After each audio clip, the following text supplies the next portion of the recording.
Hi folks, Steve Danuccio here doing the rant, but in the art studio today.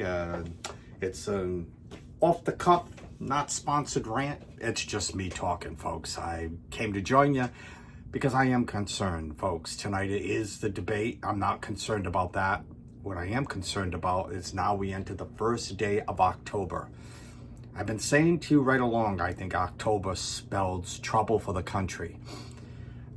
You're going to see things that you never thought you would see. The Democrats have tried everything, absolutely everything, to remove Donald Trump from this election cycle. So desperate were they've used the legal system. They've tried the impeachment routine. They went after Russian collusion. They ignore Hunter Biden's laptop. They covered for Joe Biden's insanity. They knew Kamala Harris was not a very bright person, maybe 2 IQ points above brain dead, probably socially promoted in school all her life. Obviously, we could see that now. I mean, if you're wearing earbuds in your ear and it's not connected to your phone, that means the earbuds aren't working. If you're coming out of your vehicle transporting you to your Air Force 2 plane and you've got earbuds in your ear and then you hold the phone to your ear to pretend like you're busy and you don't want to talk to the press, if you got earbuds in your ear and you're holding the phone to your ear, that's kind of crazy. But that's Kamala Harris. And tonight, don't worry about it. There'll be a debate. And folks, don't worry. Tampon Tim given the instructions, hey, just don't lose the debate. Don't win it. Don't lose it. In other words, don't give any information. When asked a question, ignore it. Who needs the question, right? Just come up with something else. I suppose he'll come out clapping his hands like this or something like that. Maybe he'll have a tampon necklace on. I don't know. He's a strange dude. And she's just as equally as strange, folks. Equally as strange. We had a disaster in our southern area, Florida, Georgia, North Carolina, South Carolina, all those areas are hit terribly. Where's Joe Biden and Kamala Harris? Did anybody see them? Did we miss something? Where were they? Is it a Katrina moment? I don't know. I remember they went after George Bush because he flew over. These people didn't do anything. She's out there in California trying to get some money from all her Hollywood elite friends. People are coming after us, calling us names and terrorists. People down there suffering. No water, no electricity. Donald Trump goes down to Georgia. And what does he do? He's addressing the problem. He started a GoFundMe page, been approved. And also with Elon Musk telling him, like, got to get Starlink up and running for these people so they can communicate. That's right, folks. That's right.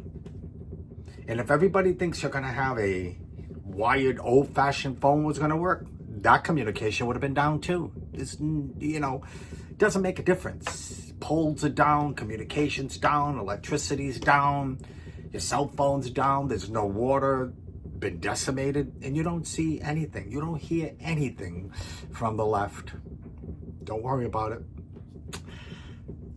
Don't worry about it, folks. They're coming after us. And our free speech, they're coming after us there too, folks. They're coming after us there too. But before we get down that path, I want you to watch this video of Donald Trump down in Georgia. Hospitals, highways, and cars have been plunged underwater. Entire neighborhoods have been turned into lakes.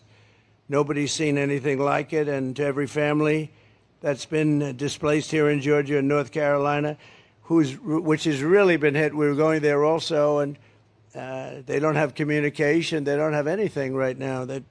We're trying to. I just spoke to Elon. I'm getting him. We want to get Starlink hooked up because they have no communication whatsoever. And Elon will always come through. We know that. Okay, that wasn't so bad. He's there fighting for us, acting presidential. The other ones aren't. They're acting like the Marxists they are. But where was I? John Kerry, free speech. Well, folks, I think John Kerry just says the quiet part out loud all the time. This guy ran for president. This guy ran for president, folks. He's a pretty dangerous man. Pretty dangerous man. He thinks there's free. He says that free speech stands in their way. That's right. You know, we disagree with them. Well, they got the legal system after us. So maybe they're by proxy. Hopefully, their southern border cross-sea gangs will come and eradicate us anyway. They don't care. They got a whole bunch of people doing things by proxy, and there he is saying, "Oh, don't worry about it. We're gonna hammer the free speech, the First Amendment, right out of existence." That's right. Don't call me a liar. Hey, it's their words. Watch this video. The dislike of and anguish over social media is just growing and growing and growing. And it's part of our problem, particularly in democracies, in terms of building consensus around any issue. It's really hard to govern today.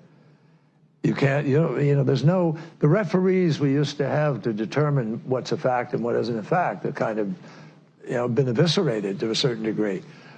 And people self-select where they go for their news or for their information. And then you just get into a vicious cycle. So it's really, really hard, much harder to build consensus today than at any time in the 45, 50 years I've been involved in this.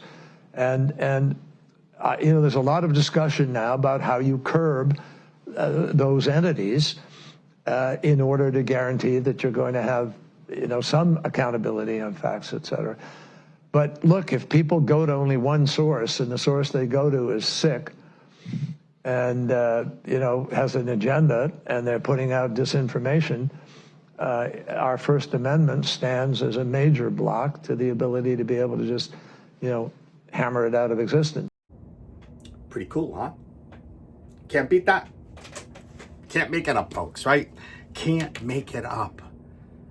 But like I said at the beginning of this rant, this little get-together we're having today on a Tuesday, October 1st, I warned you about October.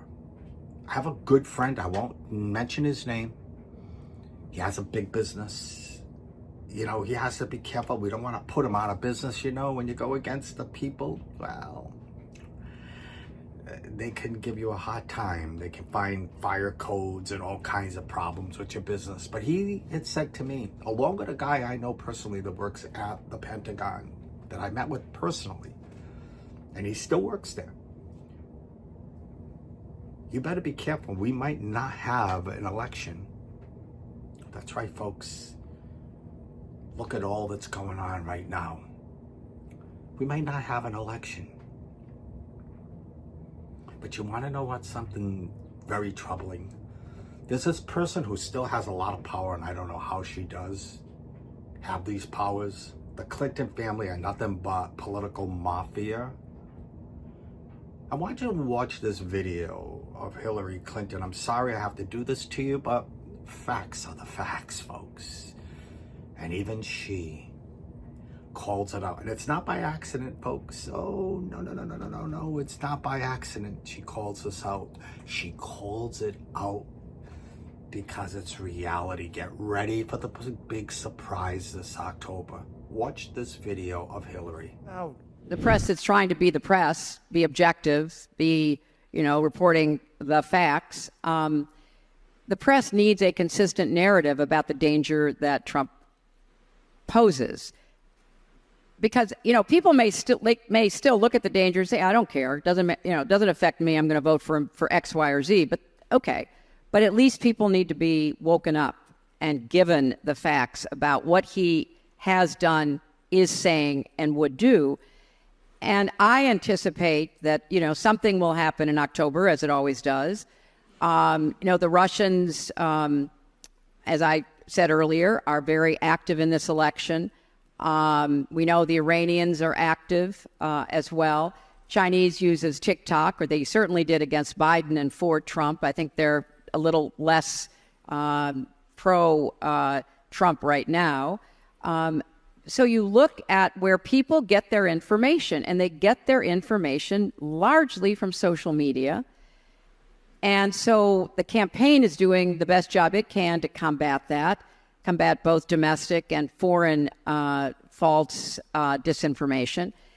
But I anticipate there will be a full court press in October. And there you go. Folks, if you haven't voted already, do so. Also, you better have enough food packed away and water packed away. And if you have an ability to defend yourself, have enough of that packed away too, folks. October is upon us, and we have an enemy that wants to see us dead, removed, or in jail. We're not that way. You know what our weapon of choice is? I always say it, folks, the voting booth. However you can vote. Take 1,000 people with you to vote legally. Do so. The end of America is only 30-something days away. Make the wrong choice, America will cease to exist. Your free speech will cease to exist. I'm telling you the way it is, folks. Your Second Amendment will go away. Your Constitution will be destroyed. They'll pack the courts. They'll get rid of the filibuster. And you will have no say. And the only way out of Marxism, socialism, communism, you can't vote it out. You have to fight your way out. And we don't want that. You have an opportunity, folks, to do this without the moment of violence, because the Democrat Party will not accept Donald Trump winning. So even though we win on Election Day, you best be prepared. You best be prepared if you care for your family, if you care to survive what might be coming, because the Democrat Party, the gloves are off for them. They've said it out loud, and they're coming after you and I. I'm not making it up, folks. These are their words. We vote. They're the violent party, folks. And don't you ever forget it. Stay well. Be prepared. Vote. Violence isn't us. Violence is them, the Democrat Party. Have a nice day.